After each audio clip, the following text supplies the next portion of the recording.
my name is Kendra and I'm a laser technician and skincare specialist at the Vanity Lab.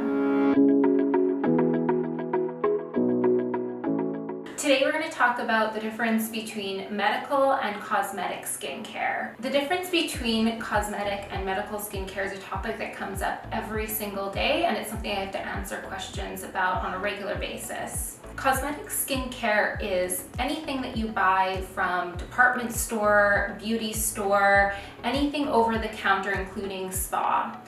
What cosmetic skincare is it means that it is sitting on top of your skin. Cosmetic skincare is in the same category as your lipstick, your foundation, your deodorant. So this tells you a little bit about how far it travels in the skin and what you can expect from results with it. These products allow the consumer to pick what they need themselves off of the shelf in terms kind of self-diagnosing the problem.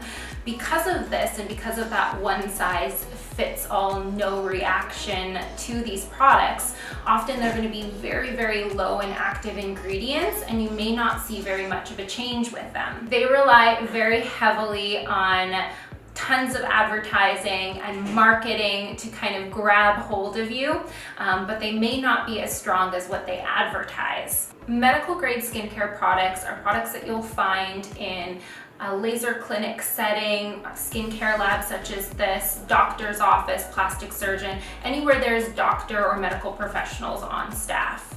Medical skincare is going to have a higher number and percentage of active ingredients in their purest form. And these products are fixers. They're not just going to sit on top, they penetrate much deeper into the skin. Instead of just the top few layers or the surface of the epidermis like cosmetic products, medical products are going to penetrate deeper into the epidermis or even the dermal layer. The reason that this is important is that's what's going to cause the stimulation of extra collagen, elastin, and hyaluronic acid. These products are going to work on a cellular level, creating huge changes within the skin. They use well-researched delivery systems in order to take those active ingredients that make them work to those deeper levels. I'd love to give specifics, but that do everything amazing peptide anti-aging moisturizer of yours may not be doing much for the skin. It may include a peptide in it, but at such a small percentage that it's there to be included in the description of the product, but it is not enough to be able to create the difference that you want to see, or not in a delivery system that actually takes it where it needs to go. What you're left with is usually a product that has a lot of filler and oils to make it temporarily plump the skin. You usually won't get much or see much of what this product says it's going to do. And if you see anything at all, it's going to take an extraordinarily long time in order to see that result. Just because you add a specific ingredient to a product does not mean that you're going to see a result from it. It needs to be at a very specific percentage to work and at a very specific delivery system. If either of these things are off, you're not going to get a result from the product. So cosmetic companies advertising simply because they have a certain ingredient, it should equal this expectation, is not the way that it works. Another point that is a big one is medical skincare has to have clinical studies behind it to prove that it actually does what it says it needs to do. It's got a lot of research behind it and a lot of studies. When it comes to more cosmetic skincare, they don't have to prove any of the claims that they advertise by clinical research.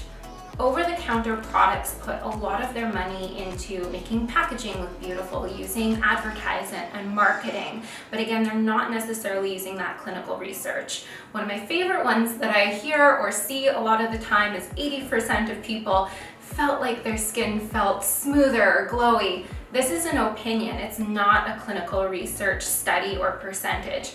Medical grade skincare will give you real life results and data behind its claims. One of my favorite examples lately has been talking about hyaluronic acid. You hear of this one quite frequently and how it holds on to 1,000 times its weight in water, making the skin look instantly plumper. It's found naturally in our skins, we're replacing it back in. But hyaluronic acid, again, is not created equal, and I had to learn this even myself being years in the industry. Over-the-counter hyaluronic acids are going to sit in the skin and give it that plumped effect. It stays for about a couple hours and evaporates right back out.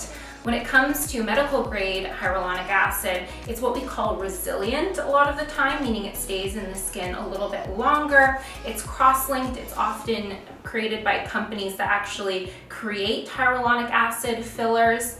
But the bottom line is that they're not just putting it temporarily in the skin. Because of, again, that more dermal or deep epidermal penetration, you're getting a boost in your skin's own hyaluronic acid. So isn't that better to not be putting a band-aid effect of something on the skin? You're actually taking your skin back to how it used to work when it was younger. With medical grade skincare, we do know that some reactions can happen. These are what we call anticipated reactions. You're starting with something a little bit stronger. Skin might get a little bit more dry, purging might happen, a little bit of sensitivity. This is part of what's creating change in your skin and why you're coming to a skincare professional to help you pick the right program. I tell people it's often like going to the gym. If you're doing a really light exercise and the same thing all the time, you're probably not getting a lot of change. If you're doing something a little bit more and you're getting a little bit sore or a little bit stiff, yeah, it's not the most fun, but you're seeing a little bit of change because of that. And then you're slowly going to get used to that new exercise. You're not going to see that reaction. The same thing happens with skincare. You're going to see a little bit of that reaction. Sometimes it's 2 to 4 weeks, sometimes it's 4 to 6 weeks, but your skin's going to get used to that new product and you're going to actually see results versus sticking to that maintenance that you've been seeing. And medical skincare is a huge part of what extends the benefits from the treatments you're seeing, whether that be injectables like Botox and filler, your facials, your laser treatments. Think of seeing us for your treatments like that as seeing a personal trainer. What you do at home is like the food that you eat. You don't want to go home and eat junk food or McDonald's. It's going to have a huge impact on how your skin even heals from some of these treatments. There's so much going on Instagram and from influencers and from marketing. But if you want to simplify everything and kind of cut through all of that confusion, best way to think of it is over-the-counter skincare is going to generally maintain the status quo and can sometimes make things worse over time. You're not going to see a big difference. It's not going to penetrate very deeply or have a high percentage of actives. So maintenance. With medical skincare, you're going to create major change in the skin and actually get over major issues with the skin.